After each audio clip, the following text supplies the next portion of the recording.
Rakendus nimega VText muudab väga lihtsaks videotele muusika ja teksti lisamise. Selleks, et siin midagi lisama hakata, tuleb kõigepealt valida iPadist video. Mina valin sellise video, mis ma olen tegelikult filminud telefoniga Instagrami kasutades. Ja sellepärast on siin mitu lühikest klippi ühes videos üksteise järel. Nüüd järgmine asi, mida me siin teeme, on muusika lisamine. Me saame siin lisada taustamuusika või saame salvestada audiot iPadiga, näiteks lisades vast valminud videole mingisuguse kirjelduse. Mina lisan siin taustamuusika, valin selle enda iPadist ja nüüd saan valida siin lõpp-punkti ja alguspunkti. Saan kuulata, kuidas see välja kostuks. Ja kui meile tundub, et kostub hästi, siis ma saan seda siin ka vaadata.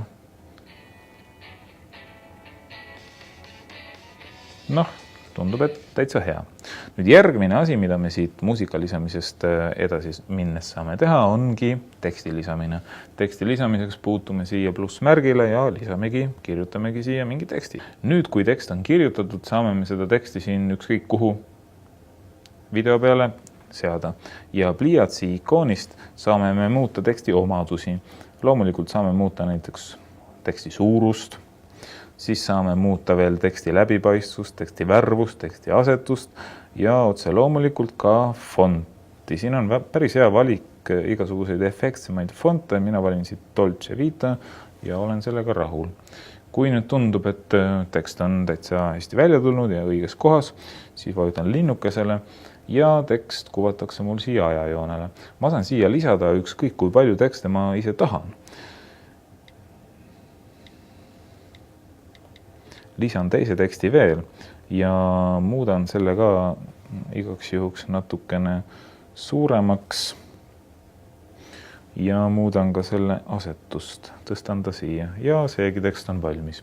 Nüüd ma näen, et kõik tekstid, mis ma lisan, kuvatakse mul siia ajajoonele ja ma saan neid siin ajajoonele nihutada ja selle nihutamisega ma saan muuta seda, millal nad videos mul näha on.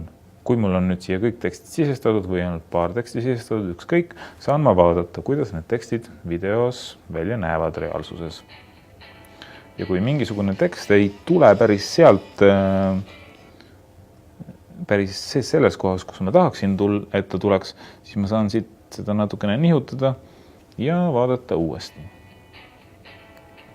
Ja nüüd juba on parem. Ja niimoodi siis neid tekste siin lisades saan ma päris ägeda video valmis teha.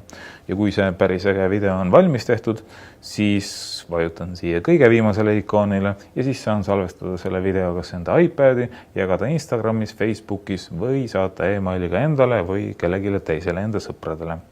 Kuidas see minu video välja tuli, mille ma naljaviluks siin samas Fotopointi kontoris filmisin, seda saate vaadata sellele lingile siia klikkides. Selline rakendus on siis VText. See näitab üsna kujukalt seda, kuidas iPad muudab kõike seda, mis tavaarvutis on võib-olla kohmakas ja keeruline, väga lihtsaks isegi väga arvutikaugel inimesel. Sest et teatavasti video töötlemine, sinna teksti lisamine tavaarvuti peal ei ole ju kõige lihtsam asi. Aga iPadi peal saab igaüks sellega hakkama.